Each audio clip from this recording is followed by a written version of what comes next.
This is a talk titled The Truth of Self. And to tell you the truth,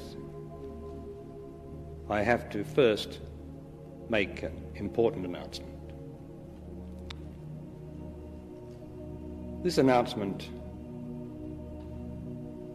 if it is heard, will help you if you are endeavoring to find God or truth, to stop wasting time and get to the point. And the announcement is this: there is no higher self. There is only self. And self is ignorance. Everything is self. Everything is ignorance in existence. The only truth is out of existence. So if you want to find the truth, you have to be out of existence. That means you have to be free of attachment to self or attachment to existence.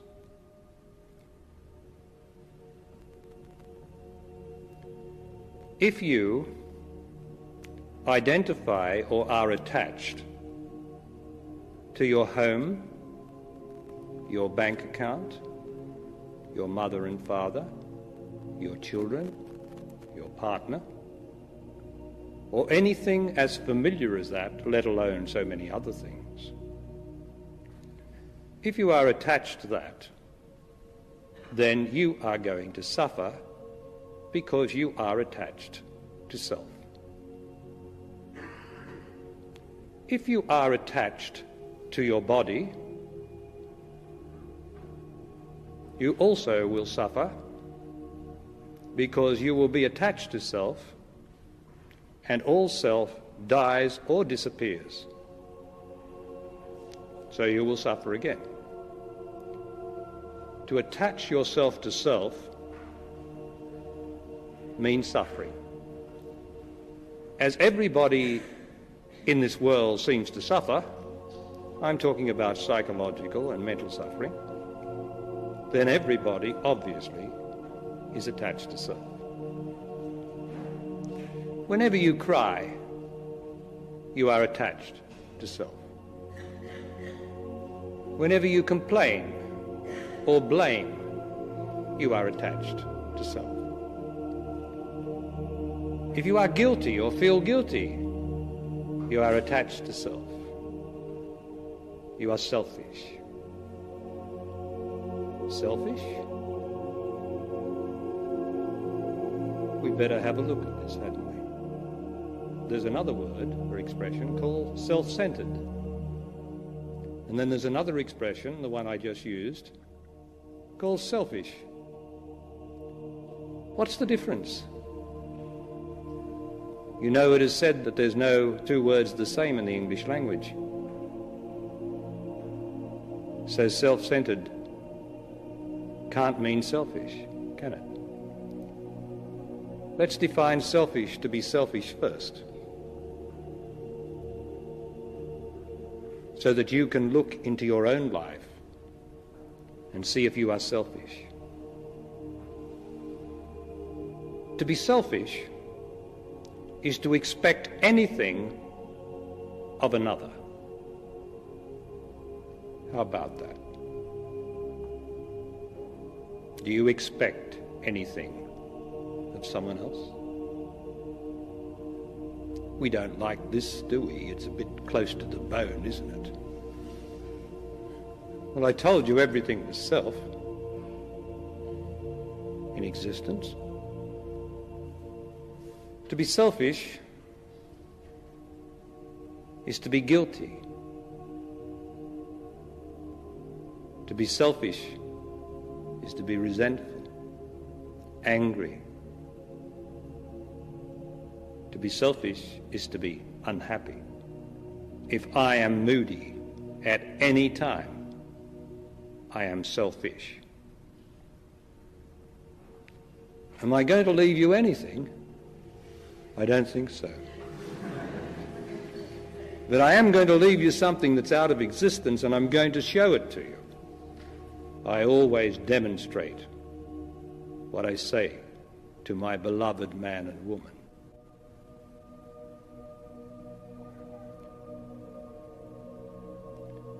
So that's selfish, right? All those things, all that negativity, all that great self-attachment of guilt, blaming, complaining, expectation, that's all being selfish.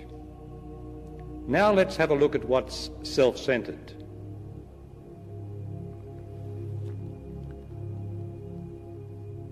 There's nothing wrong with being self-centered.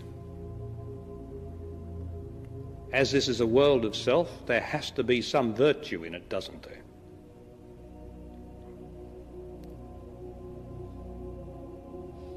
You are self-centered when your survival is threatened and you take action in that moment to survive.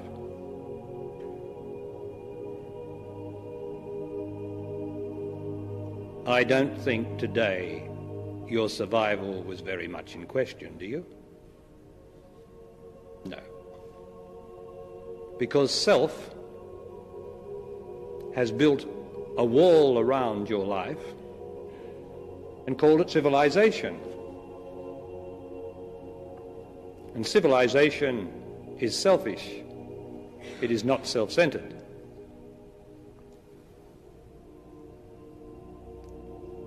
Civilization is to protect you from having to protect your own survival. You know, we don't have to go out and kill things and hunt.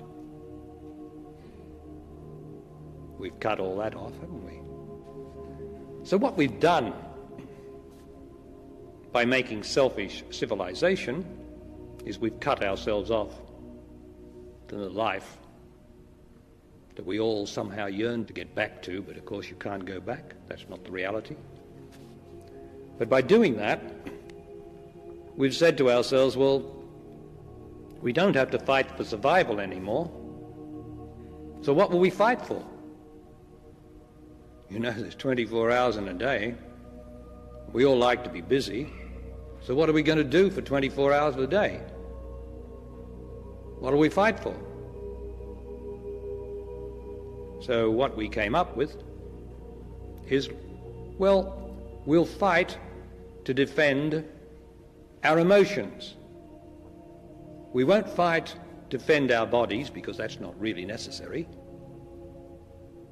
We'll fight to defend our emotional self.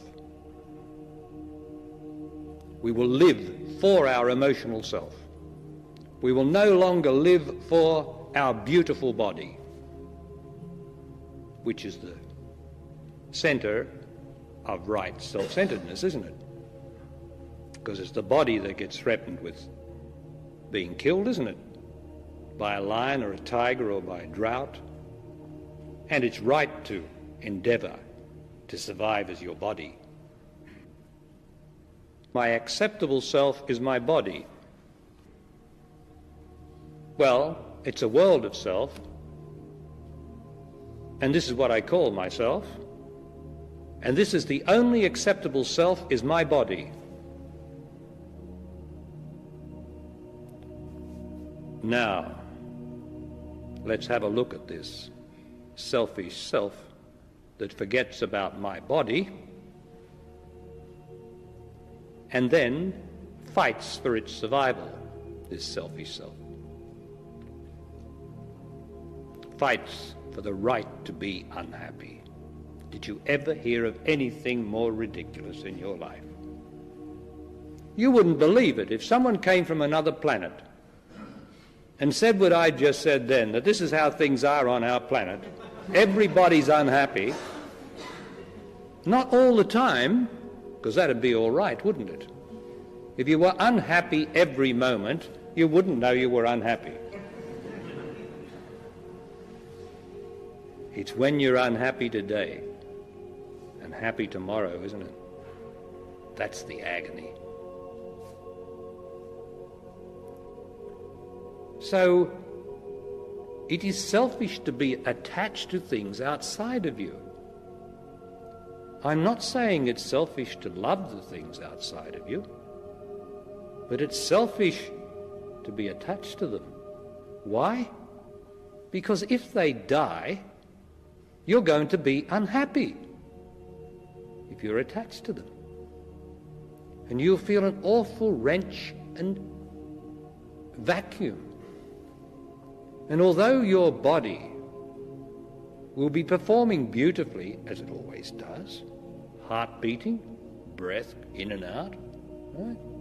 Kidneys working, everything going well, blood circulating, despite your body working beautifully still, you will be on the floor or on the bed, weeping, as it is said, your heart out. Well, you never weep your heart out really, do you? All you weep out is an emotional heart that's not this heart at all. Something that you've invented so that you can be unhappy when you like to be, when it suits you.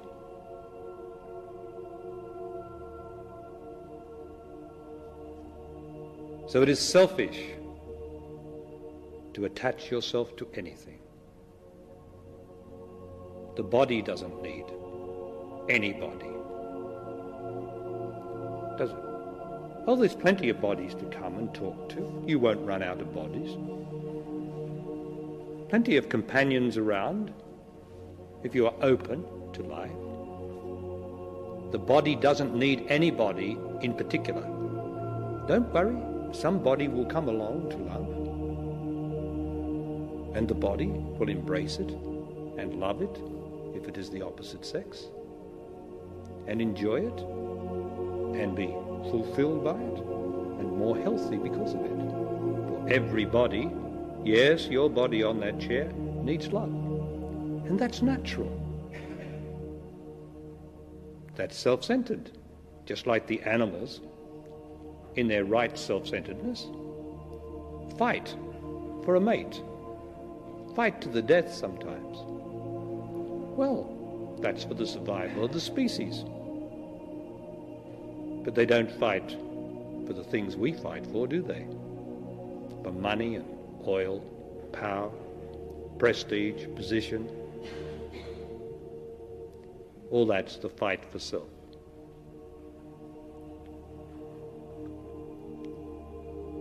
The thing is to relate this to your own life.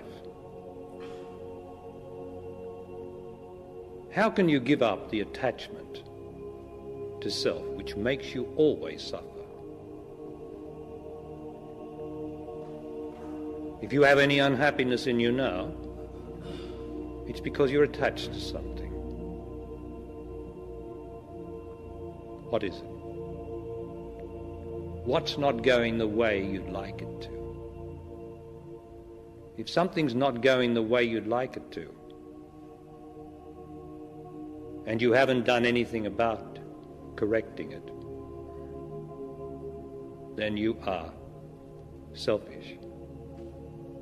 If you've done something to correct it as best you can, and you can do no more than what you've done, then it is selfish to think about it, to spend your time, as it is called, worrying about it, going over and over, trying to speculate about a solution instead of acting to take action.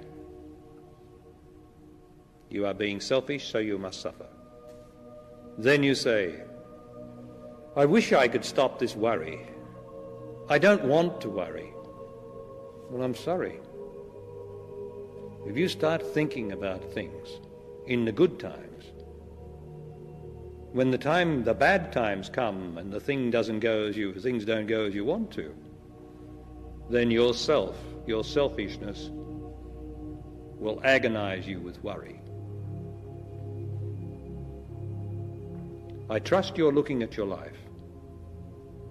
Say you get up with a mood. Say you have a mood any time. And you don't know why you're moody.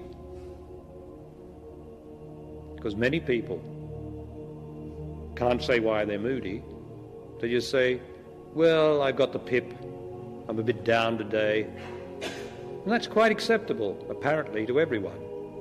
But where I come from, that's certainly not acceptable. And if you come in front of me with a mood, and you want my help, and ask me about it, I'll get rid of it in about 2 minutes. Because I will not have selfishness in front of me if you ask for help. Otherwise, if you don't ask for help, you're entitled to be unhappy. Everybody loves unhappiness. Do you not support that? You've got to have a look at your life, your mother and father's life, and all the people around you. But especially your life. If you are unhappy, you love being unhappy. It's no good telling me that you don't love it, because the only thing you hold on to is what you love. I mean, if it was a hand grenade with a pin out, you'd soon throw it away, wouldn't you?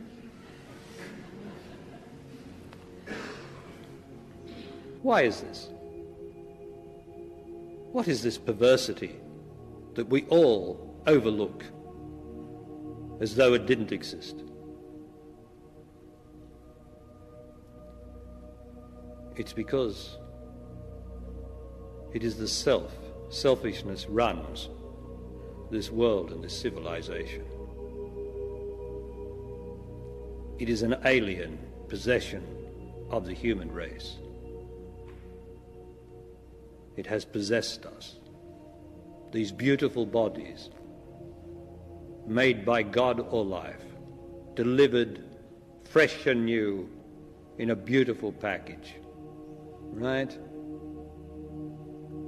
As possessed as fast as we can possess them with unhappiness, as fast as we can feed unhappiness into every little child who's born, we do so and call it love. What sort of a love is that? To feed the child is to look after its survival. We do that, and that is love. It is love to care for anything's survival, including the plants on the table beside me. That is love. Not to be attached to the plant, though. Not to be attached to the child, but to love the child. Love is to care enough to go against the stream. It's hard, extremely difficult, but it's all right. It's the only way out. You've got to be able to stand against yourself. For yourself is afraid of being honest. And when I say about standing against the self, it's not other selves that you have to stand against. It's your own self. This self in me is afraid to be honest. It's afraid to tell people I don't talk about the past unless it is necessary.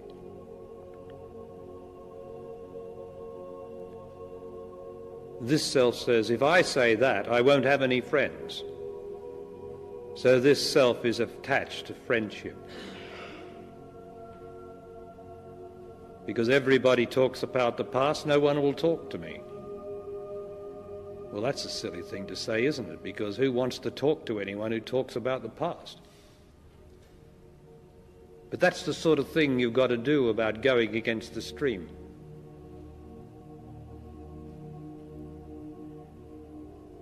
If someone tries to put their emotion on you, you all know what that means, don't you? Mum and Dad try to live their life through you. Mum and Dad being so unhappy and having made such a mess of their own life, then try to live their life through you, even when you're an adult. Disgraceful. And you allow it, do you? That makes you unhappy, doesn't it? It feeds Mum and Dad's unhappiness and allows them to continue to be immature, even in their 50s, 60s, 70s, 80s. Immaturity at that age is disgraceful. Is it not? Maturity is to be free of unhappiness, surely, having lived a good old life. Surely. It is immature to pander to unhappiness by accepting the emotions of other people. Am I making sense? Or is it too hard? Well, all that I'm saying is energetic. It just sounds like words. But the words that I speak have great energy in them. And that's going into the place which is out of existence in you. Deep down into this body, which is your psyche, inside this body. And there, my words, my energy is going to do the work. It's going to go into what's called your subconscious. Turn it over when you're asleep, and the conscious mind, which is about 0.00001% of consciousness, and then it's mostly wrong. While it thinks it's busy and doing everything that it's doing so busily, this energy is going to be working in you tomorrow, next week, next month, next year. For what I speak about is real. It is self-knowledge, isn't it? For if you hear any truth in what I am saying, it is not my truth that I am speaking. It is then your truth. And when you see the truth in your own experience, the truth starts to set you free. And the self starts to die. And that's pretty painful, because the only thing that ever suffers is self. And that's the value of me, if I have any. I start the death of self in you. Only by showing you the truth, if it is the truth for you, of living in this world. Now, an example of not living in this world is to speak of a higher self. It's a great let-out, isn't it? Such as your higher self tells you something. Right.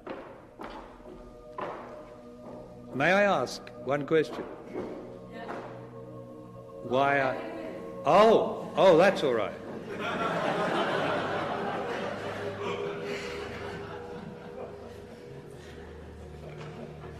Of course, I was going to find out if self was involved here, but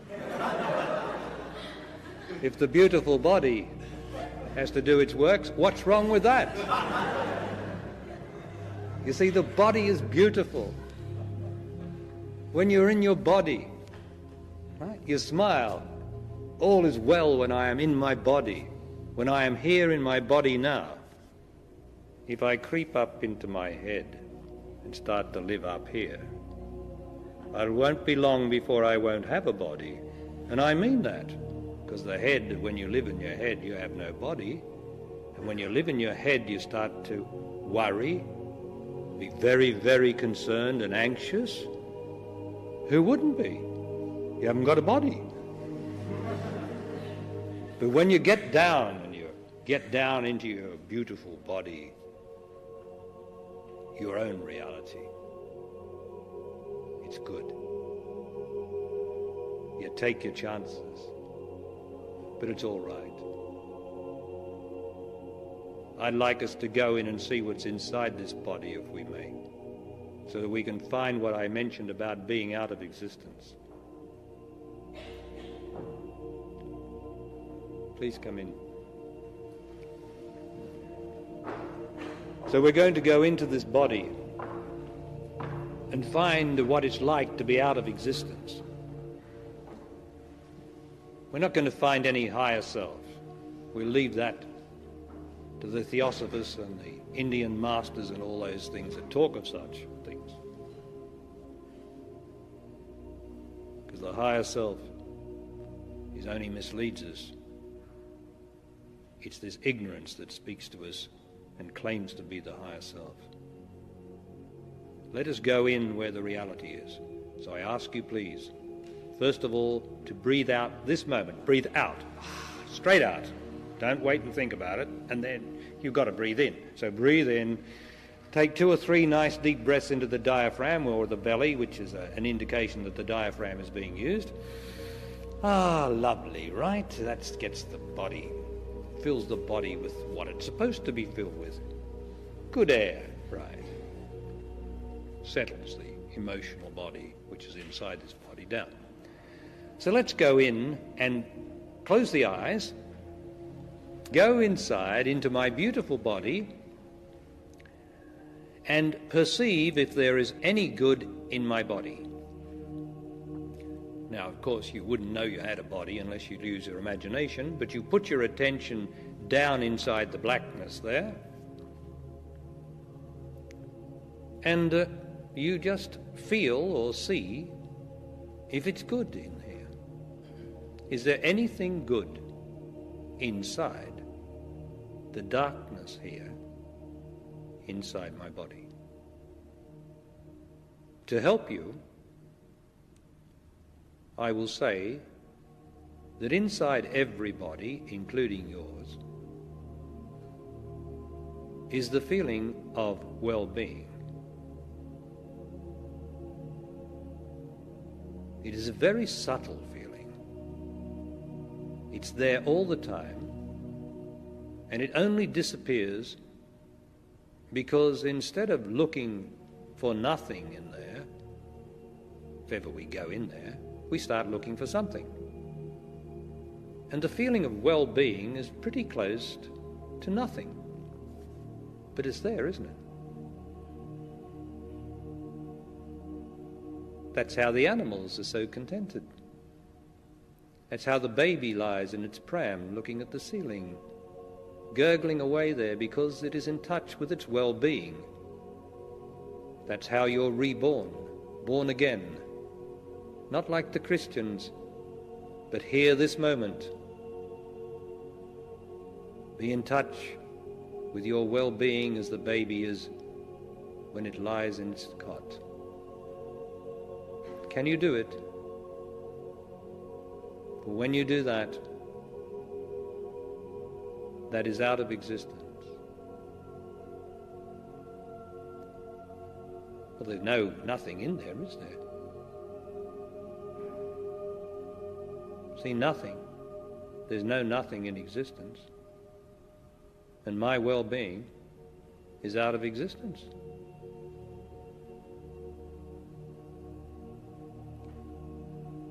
It's sweet in there. That's another word for what is good or well-being. It's peaceful in there.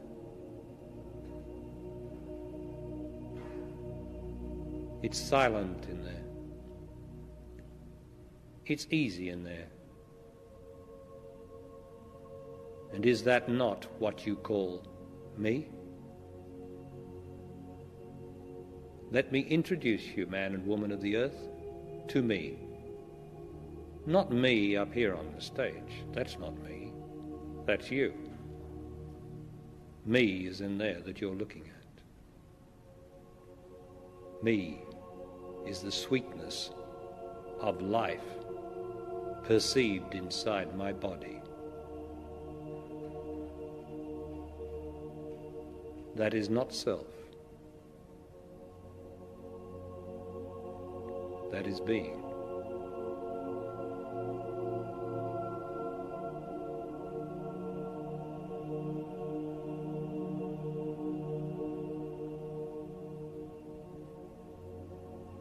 Now, if I leave you too long, what will come between you, your attention, and your well-being? Self. I want you to see for yourself what self is. Be easy, be peaceful.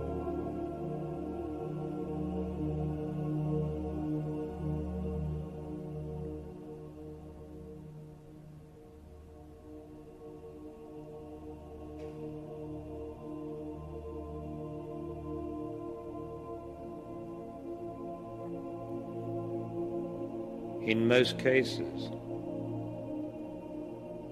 you will have started to think. A thought will have passed across and interrupted your perception of your well-being. Thought is self. The spoiler. Self or thought is the spoiler. There you are, like now, in touch with your well-being, in touch with the beauty of yourself, for it is very lovely in there. And as soon as I am not reminding you, very shortly after, you think about something. Why? There's nothing to think about, is there? No. Just hold on to your well-being. There is nothing to think about here. You came to just listen and to be. But that's how self works. It spoils everything. And if I were to leave you there any length of time, your thinking would eventually go on to a problem that you have in your life. And then it would start to look at that problem. Soon you would start to be a little bit emotional and restless because that thought would stir your emotional attachment to something.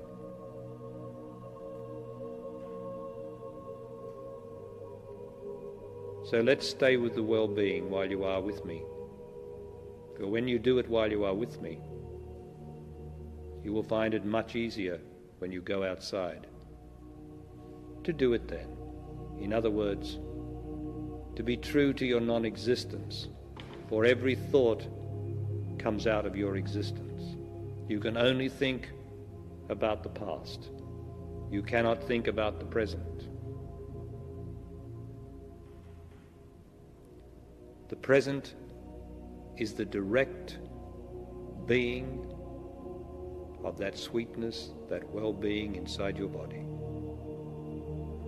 That is not an experience. An experience takes time. This does not take time.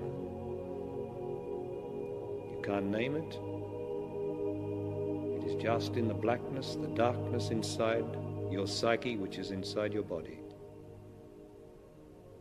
It is good, it is well-being, but it's very subtle.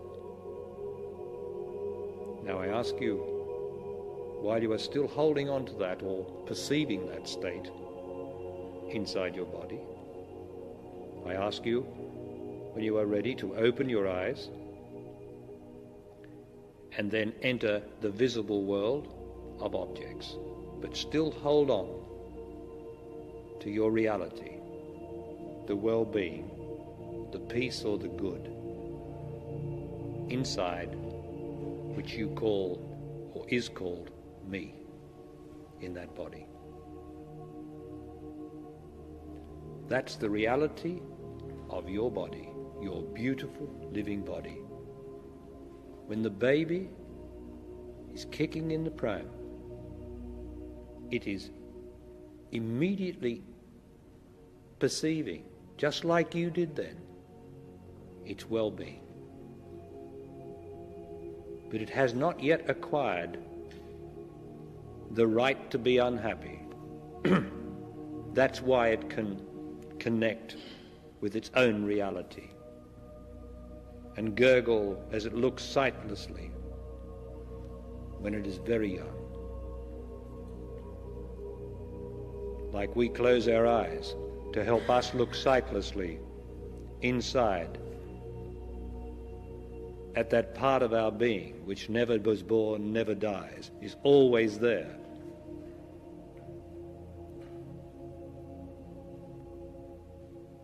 So the child is eventually taught to be unhappy. It's taught then to have a right to be unhappy. It won't be long, will it, before the face is going red with its own willful demand for something. And you will see self coming into that child. And you will be, if you have this child, you will be desperate sometimes when you see this ugliness that comes into this small boy or girl's face, when the willful one, the unhappy one, starts to express itself through it. The beautiful cherubic face, the face you love, the body that you love, goes like something from another place. That's because this world tolerates unhappiness in myself, and so therefore I unleash it like Pandora's box upon the whole earth. And the children cannot be saved from it, because I will not make the stand and say, I, for one, will not have unhappiness in this beautiful body. How about it?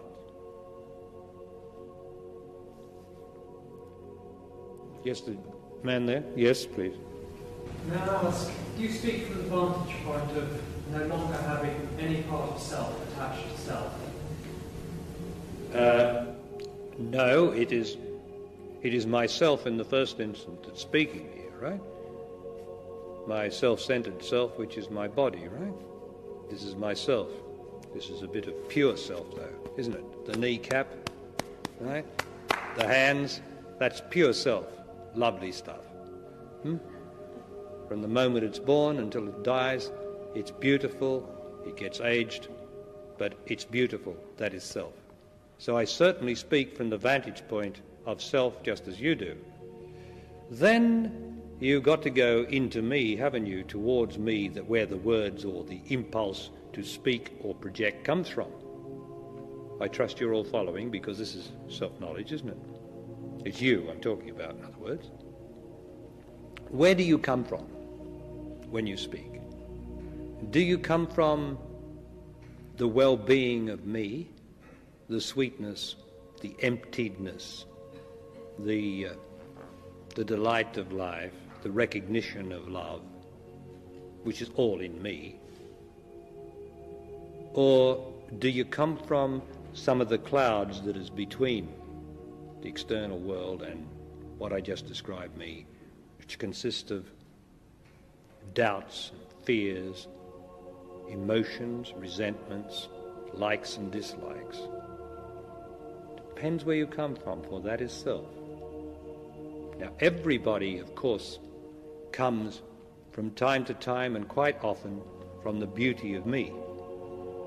But much of the time, especially when we talk about the past and give our opinions instead of the truth of our experience, come from this self. I come from a place of honesty. That's how I keep self to a minimum in this body.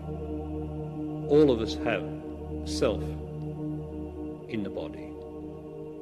All of us, because of our times.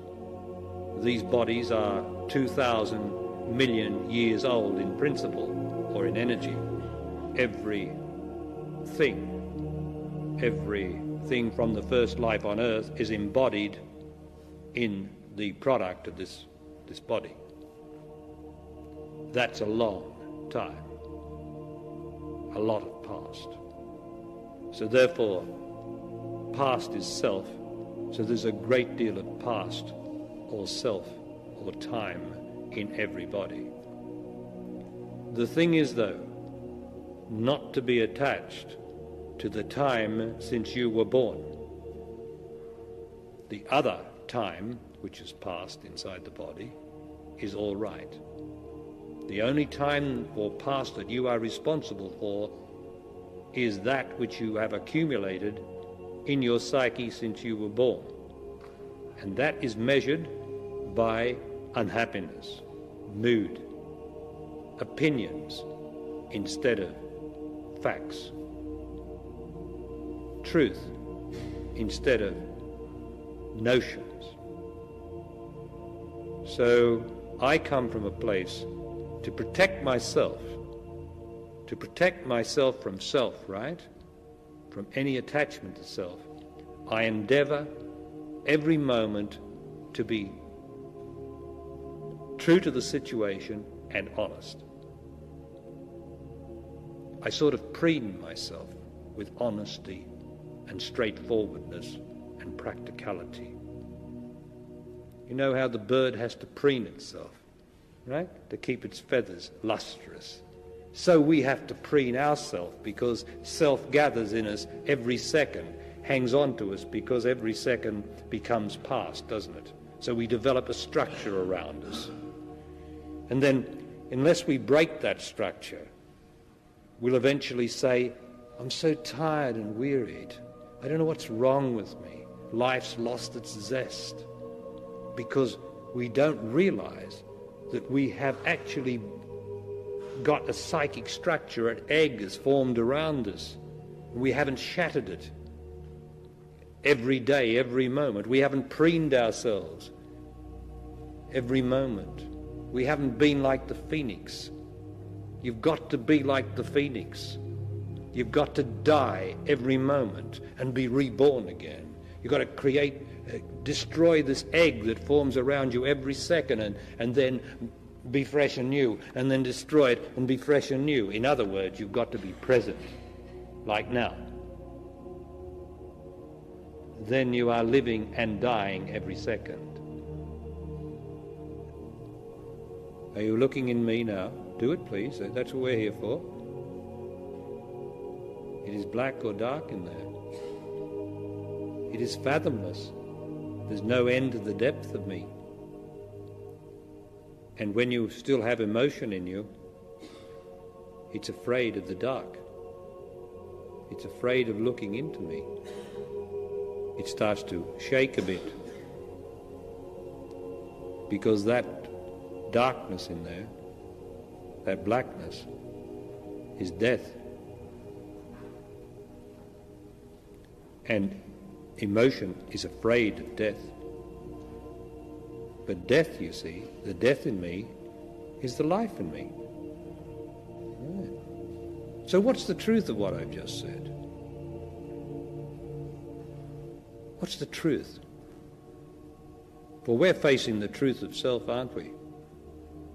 And I've said that the truth of self is there is no truth in self. So what's the truth behind self?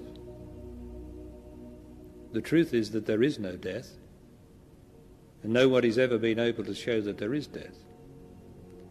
And this is why. Because just as tonight you go to sleep and your body disappears, so when you die, you will just withdraw a little bit further into me and your body will disappear. It will disappear from you because you are in reality when you are in me. And all you've done is leave behind a pair of spectacles. You know you've got a pair of spectacles on that makes this whole universe. When you die, you just withdraw from the spectacles, and everybody who's looking through their spectacles says, he's dead.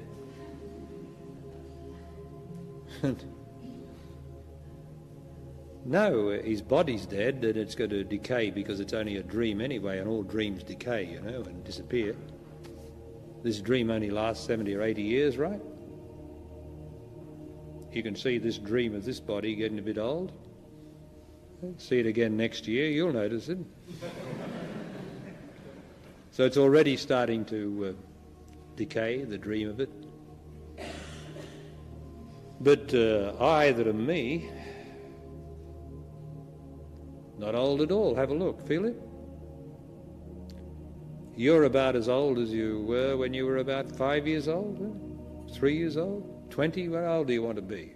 Have a look in me. The only reason me ever feels old is because of the burden of emotion that's got into me, right? The unhappiness. You chuck that lot out and you're reborn.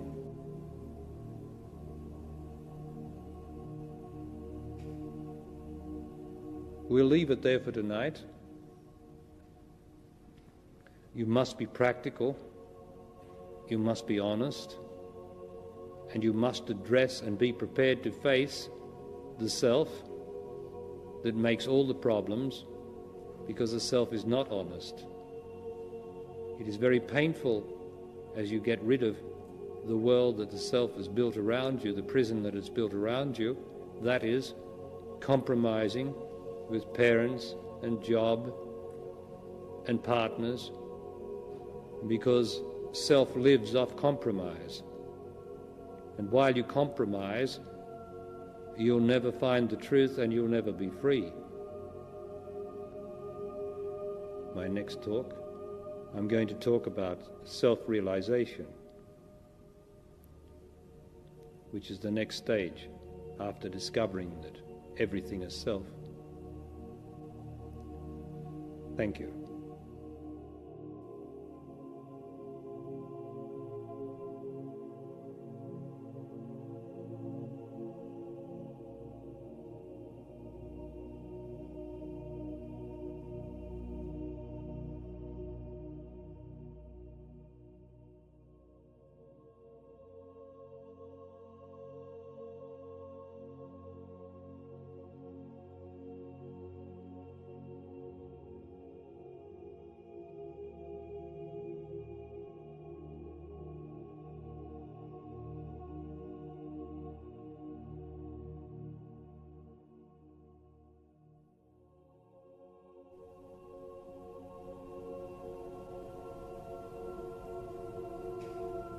What is self-realization?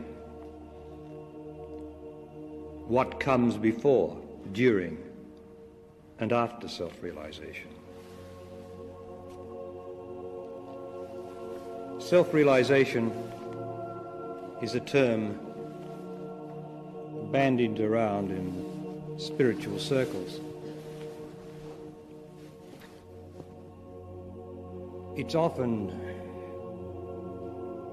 implied to mean, or is confused with, liberation,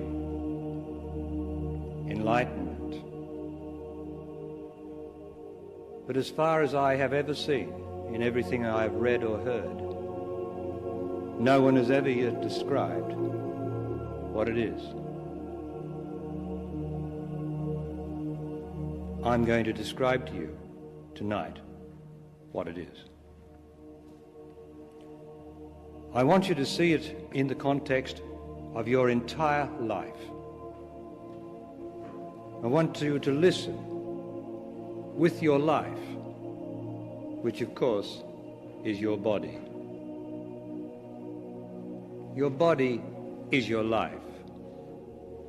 You have no other life outside your body. You only think you have. It is because you think you have a life outside your body that you can't hear the truth. So please, listen with your life, being totally in your body. Receive what I'm saying and apply it to your life, what you are. And from this you will be able to see or get an idea of where you are in the great process that leads to self-realization, which is not an end in itself.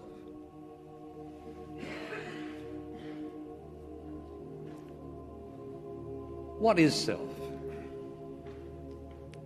We must begin with self. because self is the first word in the term. First thing first. What is self? Self is attachment to existence.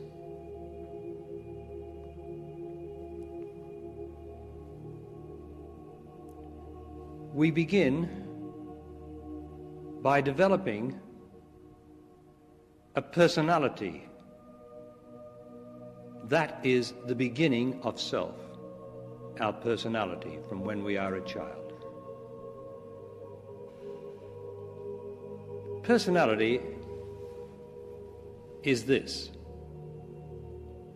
Please listen to it in your own experience, what I'm saying.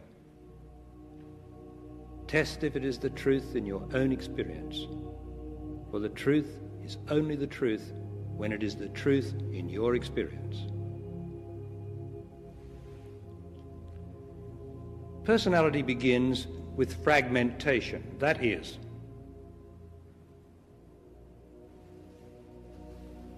I love or have an interest in golf.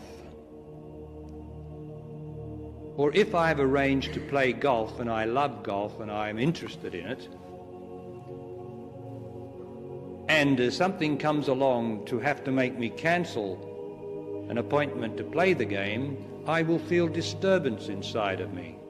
The person will feel disturbance. Because I have an emotional attachment to the game. Golf is separate from me, my center. I love my children. That's another fragment out there, away from my center. I love my mother, and now she's another fragment out there. My father, my home. I like or dislike my job, another fragment. Already we've got 6 or 7 fragments, and I don't have to fill in the rest for you, do I? They become emotions within me. So emotion, or this is self, these are fragments of self, create disturbance in me. By the time I've got 50 or 60 or 70 or 100 fragments of attachment to so many things, the person then, whenever it is asked a question about any of these matters it is interested in, reacts from that fragment. So they get mixed up. I often might mix up my attachment to politics. When I'm asked a question about something else, the emotion that I feel about politics I'm likely to put on my children. And we could have an argument, and even although we agree to disagree, there could be emotion inside me against my child or the person opposing me, whom I love, in another fragment of myself. So if you look at the person, and everybody begins with a person, it's a pretty fragmented and a partial type of being. Interested in this for a while, and because it's a fragment, I can't hold my interest too long, because I've got another interest over here. So I flit from thing to thing, and my psyche is disturbed because I don't seem to be able to hold my attention for long, because I've got so many emotional points in me, and they're all outside my center. That's the person, and that's the personality. And because the personality or the person is so insecure, having no center, the person becomes an unreliable guide to what I am feeling or what I am. The person then becomes a cover-up. Because I can't find really anything in myself that's substantial, I have to cover up my insecurity. So you will always find a good personality presenting a smile when crying inside, or you've got to present a good face because I'm so insecure inside because I've got no centre. If you happen to recognize yourself, please be honest and say to yourself, well, I see a bit of me in that. That's the immature stage of life as this body, the person and the personality. Self-consciousness, of course, arises out of the personality. Having no centre, I am conscious of myself. Now, I have said that self is ignorance. So when I'm self-conscious, I am conscious of my ignorance. Right. After you've lived a few years, got through the youth into adulthood, say 28 on, I can only speak generally, but you get the idea, might be 25, 28, 30, 35. You enter a new stage, if you're lucky.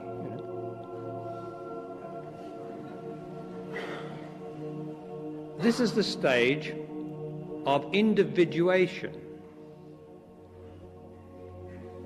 Individuation of self. Individuation of self means what we call the individual, right?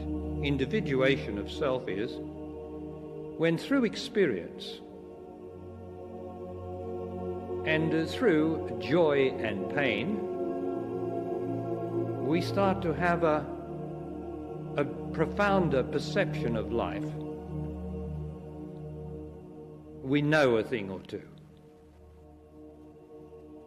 What happens then is that these various fragments of emotional self are pulled down, this is over the years, and they start to coalesce into a centre. Not all of them, of course, come down, but sufficient of them come down into the centre for the person who is now, we could say, an individual, but the person still remains, there's still fragmentation there, to have a centre, more authority. It's a centre of ignorance, for all self is ignorance, but it is a centre. And so the person will seem to be able to deliver more authoritatively of their opinions, because they have the support of the rest of the emotions that have gathered together at the centre. So there's a centre of ignorance, a centre of self.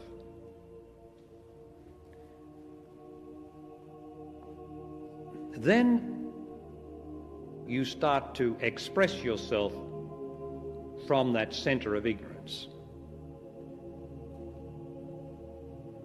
You or we then go into the world to try to make our mark. Before individuation occurs, the person is pretty insecure and not very good at taking charge of people or things. But individuation usually marks that time when we start to take on the world and get really ambitious and effectively ambitious, because we're working from a good mass.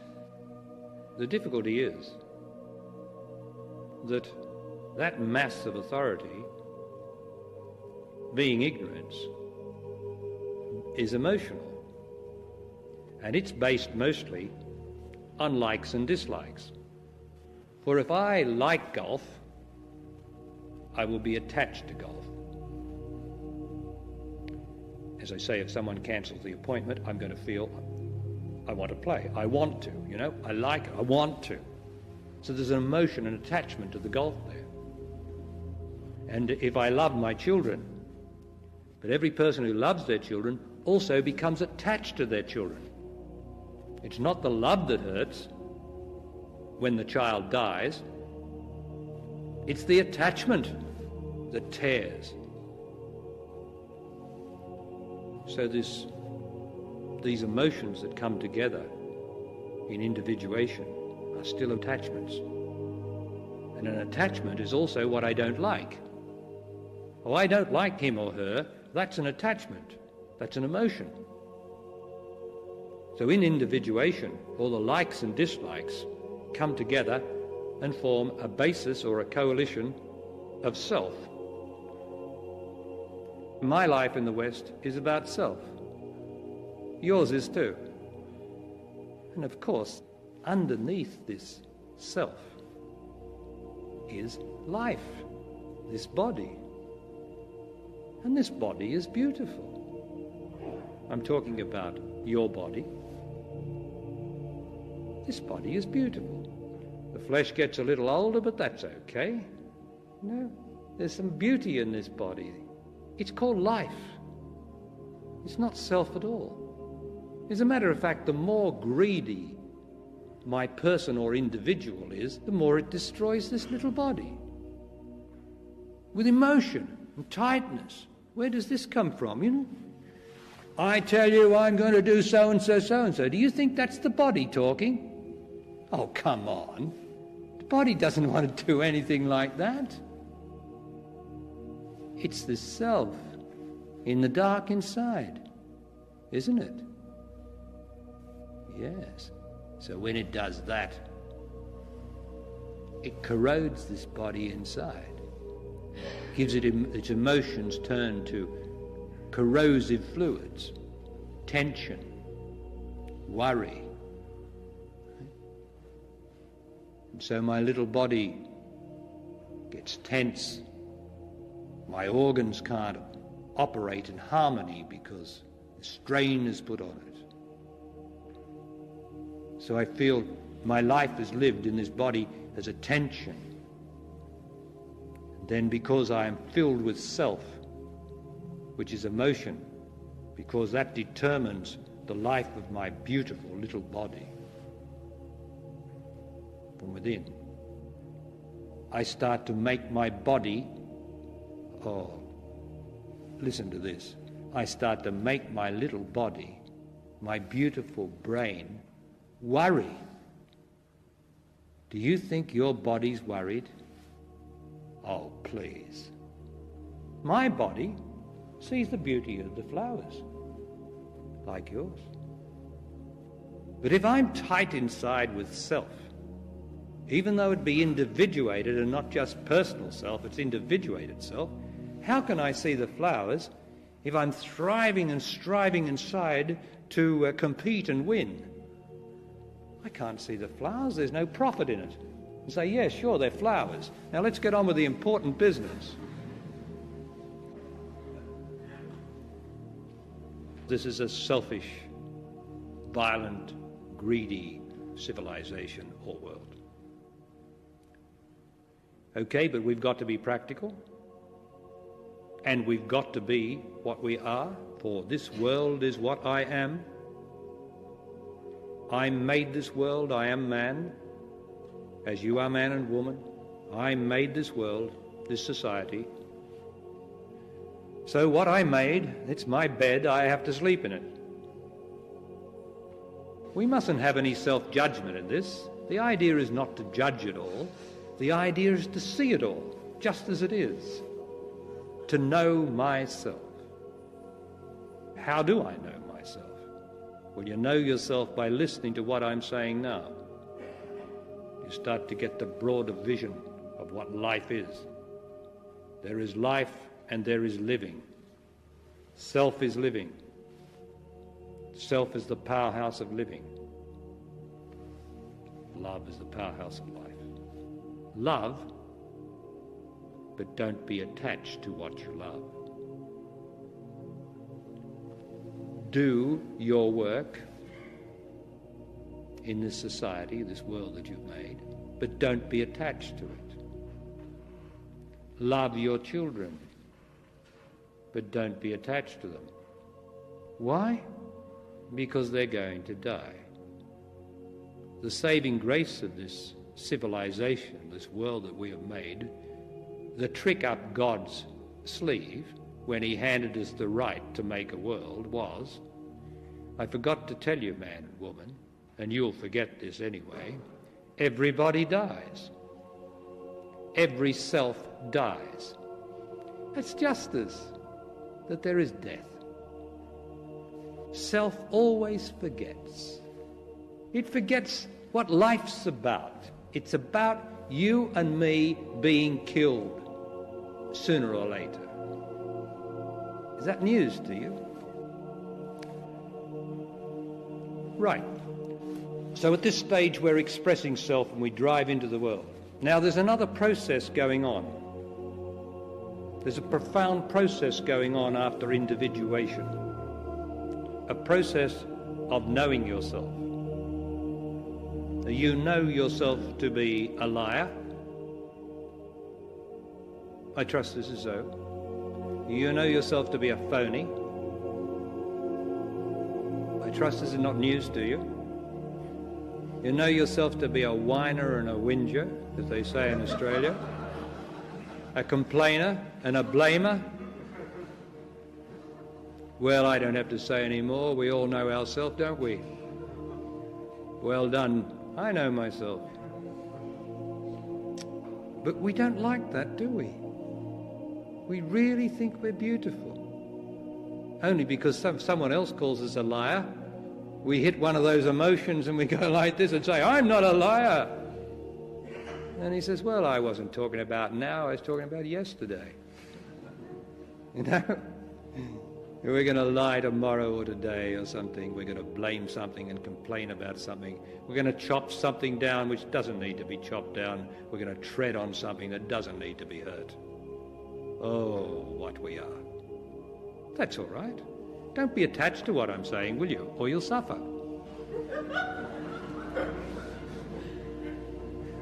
Right.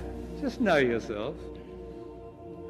So while we're driving into this world and making a name for ourselves, we get to know ourselves, don't we?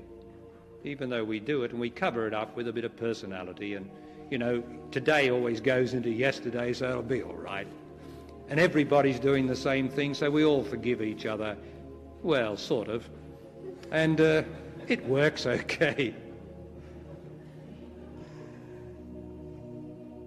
But then something happens through the joy and the pain, the maturity of living. Something as profound is happening down inside of me. Now, me is pretty deep. All self is in me, but me is not all self. For me is the essence or the inner state of my beautiful externalized body. Feel me? What's it like in there? Well, I'll speak from here. I'll tell you what me is like. I feel sweet in me. I am free in me. It is rather beautiful in me. I have love in me. I have clarity in me. I am at peace in me. How's it in me out there or in there? If you are in me, where I am in me now, and why shouldn't you be? You are then in the profundity of my body, that body there, and it is sweet, and there is no age, and you are the girl or boy at 16, even if you're 50 or 60. But if you are relating at any time in your life to the self in me, instead of relating to the beauty in me, the girl or boy in me, the sweetness in me, if you relate to that stinking self in me, you will worry, you will feel guilty, insecure, worried and unhappy. There comes a time when the burden of the self in me is so great on the beauty of me that something happens. I say, I cannot stand this self, this thing that I seem to be. I can't stand it anymore. This profound change happens in some people when they've had enough of this awful self. That's because God made these bodies, God made life on earth, and God begins in me, deep down in the psyche. There is a life rising forever. Every moment, life is rising out of the depths of me, and it is renewing everything that has life. Every animal, every plant is being renewed by this rising of this extraordinary thing called life. That is intelligent. That life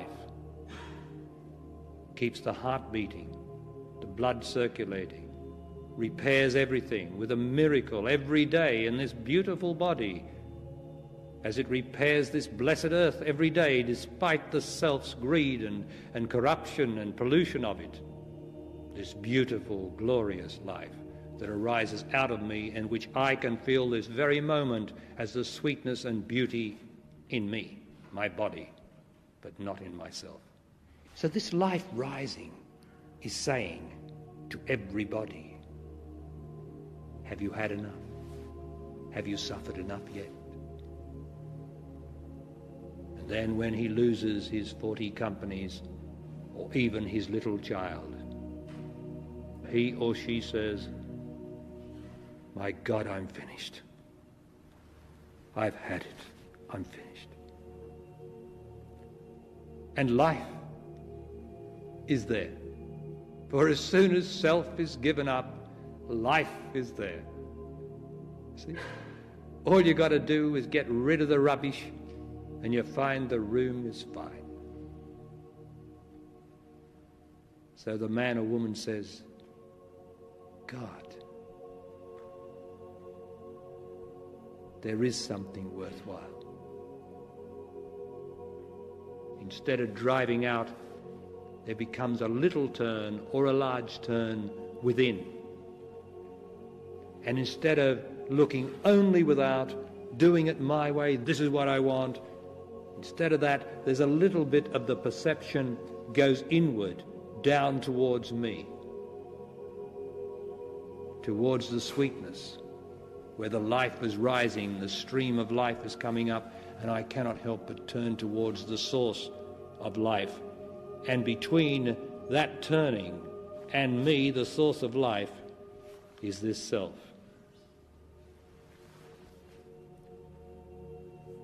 This is the beginning of self-realization, and every one of you is in it, more or less. Self-realization takes 20, 30, 40 years or is never completed. Remember I said that we know ourselves to be liars and we know ourselves to be phonies and all the rest. We know, but to know something is not to realize it. For instance, all that I have said tonight, you knew. I cannot tell you anything that you do not already know. But when I, the Master, say it, you can realize what you know, if you are ready. But it is fragmented. And it goes on for 20 or 30 years as you start to realize that you are a liar. You then start to live, I will not lie. I will not be attached to this self that lies anymore. Well, that's only an example I'm giving about lying. There are so many other things that you turn your back on as you see yourself and realize yourself within. And as I say, it takes 10, 20, 30, 40 years. As you do this, you discover an authority, an authenticity. You start to get not a mass of self, a substantial mass. You start to get, by getting rid of self, you start to become as nothing. The more you face the liar, the guilty one, and all the rest, they disappear. Each one disappears after a time when you've faced it long enough. And the facing is very, very painful and scary. But as you face it, it starts to dissolve, like all fear or ignorance dissolves. And you start to grow in an emptiness. Not an emptiness, man and woman. Emptiness is of the mind that says, I'm bored, I'm empty, empty of experience. But an emptiness, you start to ladle yourself out. And you start to grow in nothing. And when you look inside yourself, inside me, you start to see nothing. And you say, that's better. And when you go far enough and emptied enough of yourself out, you will say, with a realization that is absolutely true, that you will know it is absolutely true, whatever anyone says, you will say, I'm free. I'm free. But you're not free yet, but you've got a smell of freedom because you can see there's nothing in me. I'm nothing. You'll realize I am nothing. Now I want you just please to have a look inside of me now. There's nothing in there, is there? Nothing. So you get more and more this realization of nothing as the old fragments of the person are confronted and got rid of. You then say, I'm not attached to golf. I like to play golf. My body likes exercise, right? And I like to play golf. But I'm not attached to it. If, and this is tragic, if my child dies tonight, and I love my child, and am not attached to my child, my body may sob. But I won't attach myself to my sobbing just because everybody says how sad it is and how tragic it is to have lost your child. For I would have to say, look, there's a little child dying somewhere else in the world tonight. I'm not special. The form of my child is dead, will be buried and decomposed in a few days. But while I have love of my child is not dead. For I did not love my child's body. I love the essence of my child. And that is my love within me. And my child is not dead. That's if I knew the truth of life. If I discovered nothing in me, that would be revealed to me. If I am honest to life like that, then life will be honest to me and reveal to me, there is no death, my son, my daughter. There is love, and love is not dead. Love is now. So these sort of insights will come into the man or woman who is realizing the self. This goes on and I become more and more authentic. I then start to speak to people with more authority, not of my worldly knowledge, because I see that's all self. I'll even say, everything that I say is crap, because it is self-speaking, and so don't believe a word I'm saying, but I'll endeavour to get it out as straight as I can, but don't believe anything I say about the world. It'll just be an opinion. After I've got pretty well into self-realization, I'll get a touch of guru-itis.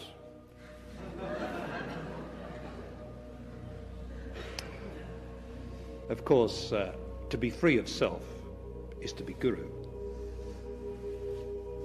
I didn't make the rules, you know. That's how it is. When you are free of self, when you have realized self, and when you've done a few things after that, you are guru. Or a few things have been done for you.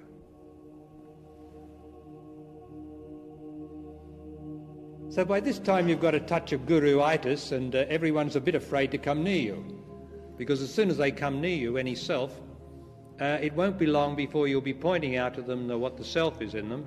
And they say, not him again.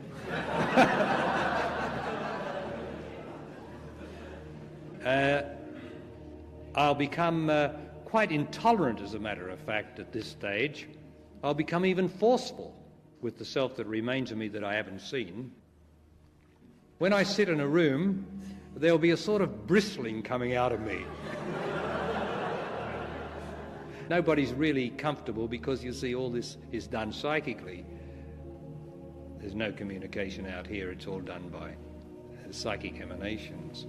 And this sort of intolerance with self is very uncomfortable to our psychic self, as it is uncomfortable to the one who's realizing his self.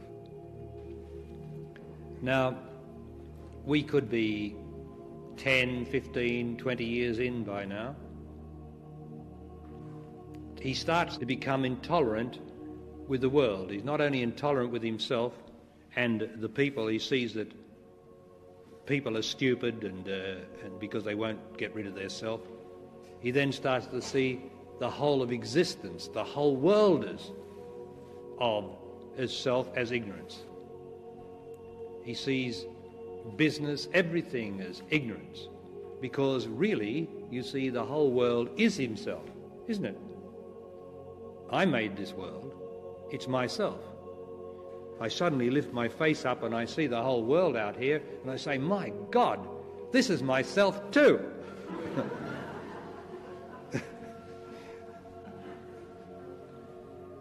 And this goes on for, as I say, 20 or 40 years.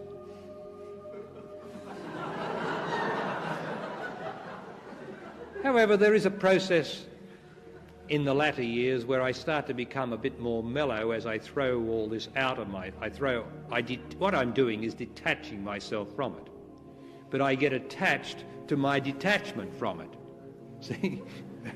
And then I start to recede quite nicely down into me, to the bottom of me, and I become easy and mellow at perhaps round about the age of 60 or 65 with a bit of luck. And then I am detached from the whole thing, and it's all self, I know that, but it is not me.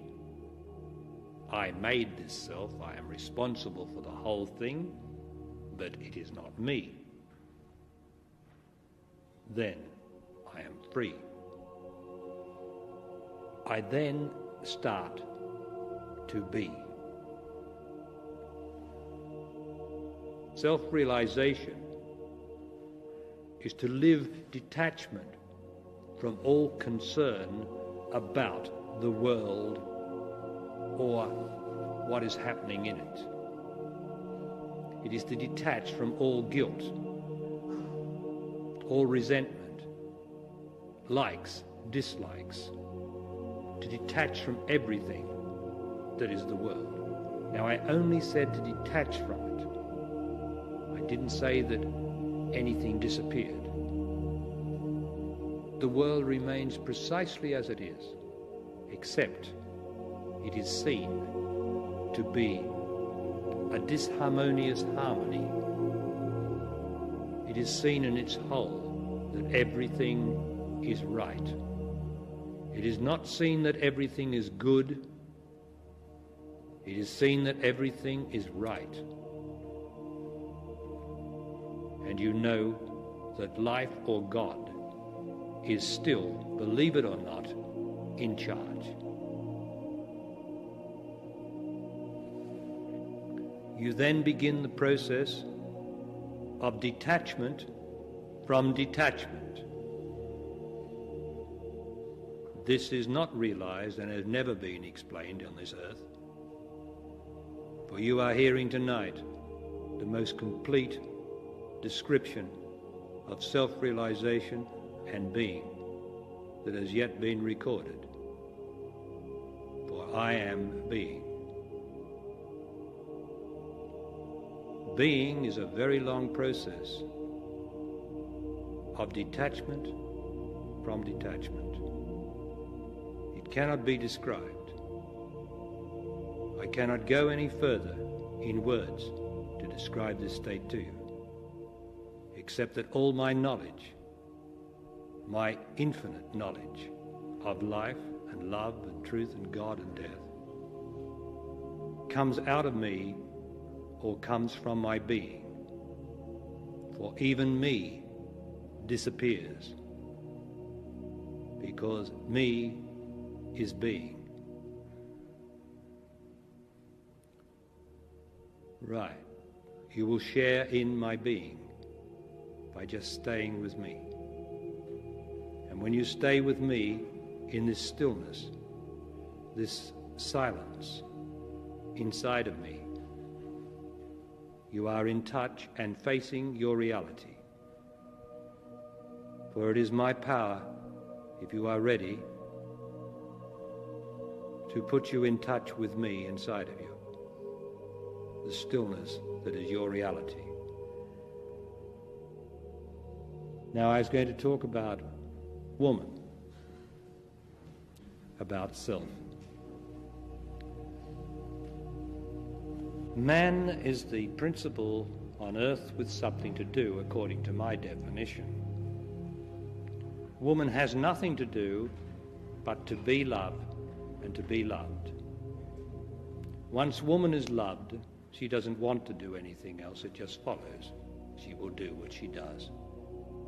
When woman is loved by man and loved enough, she then realizes that she is loved. She's just master, I don't like the word mistress, but master of love.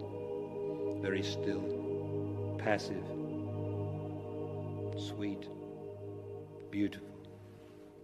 That's a woman. She goes through the same process of self-realization to wake up to herself, to know herself, to realize herself. But she will realize, I am love. And in that, she then emits power. She has the power to change man. So he who is the master of the world can only be mastered by woman of love. She tries to master him with herself, her emotions. She has no chance. He gave her those emotions.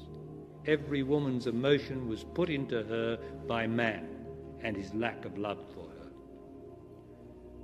So woman, when she starts to self-realize, she's going to have to get rid of her emotions.